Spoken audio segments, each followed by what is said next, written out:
Hi everyone, Jeff Watson from Adanac Rubber Flooring. Just here today to show you how to install the Pro Tile, the 1 inch thick, 2 foot by 2 foot square Pro Tile. Ideal for higher force absorption, think of weightlifting, high level cross training, anything that kind of needs that extra thickness in order to save your joints, save your weight. So pretty easy to put together yourself, a little bit heavier than our Ultralink tile. It goes together a little bit differently. So still gonna look for the same tools as you'd use for the Ultralink.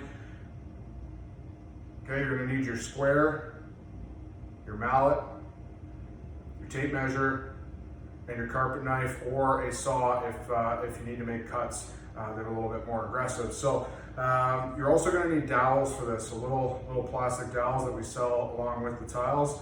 And it'll all depend on the configuration that you're looking for. So obviously you've already measured out your room, purchased the tiles based on the room dimensions, and then what you're looking to do is decide, okay, am I going to do the full room or just an area?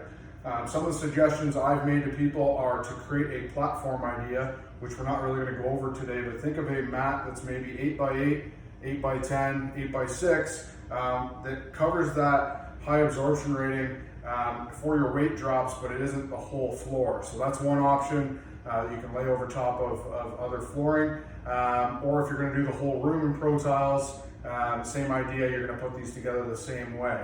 So to start, you're going to grab the edge of the Pro Tile. I always suggest starting in the corner with these. The dowels are going to come into the little holes that you'll see on the Pro Tile when you get there. You can push them in yourself, but I again suggest using a mallet. A lot easier to work with. Just takes a few hits and it's in there, okay? So that's your finish. About halfway in on one tile. I've already got one set up just to kind of keep things moving. So this is my corner tile set up with 3 on each edge that I'm going to connect other pieces to. So I'm going to go ahead, I'm going to lay that tile in place.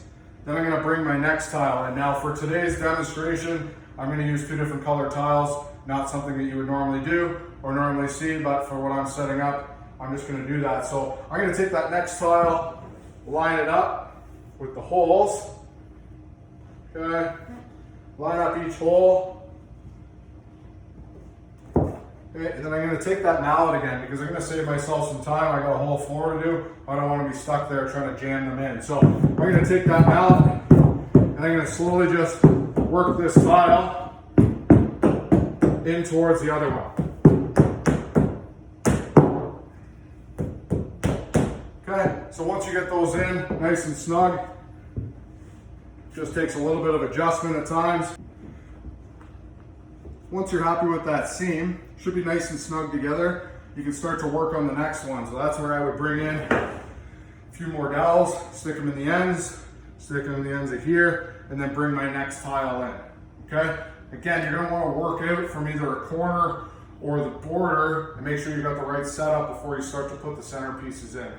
That way you can cut ahead of time and save yourself a little bit of work along the way. If you have any questions, or if you don't feel like installing by yourself, please reach out, jwatson@adanacrubber.com, and we'll sort you out on your installation.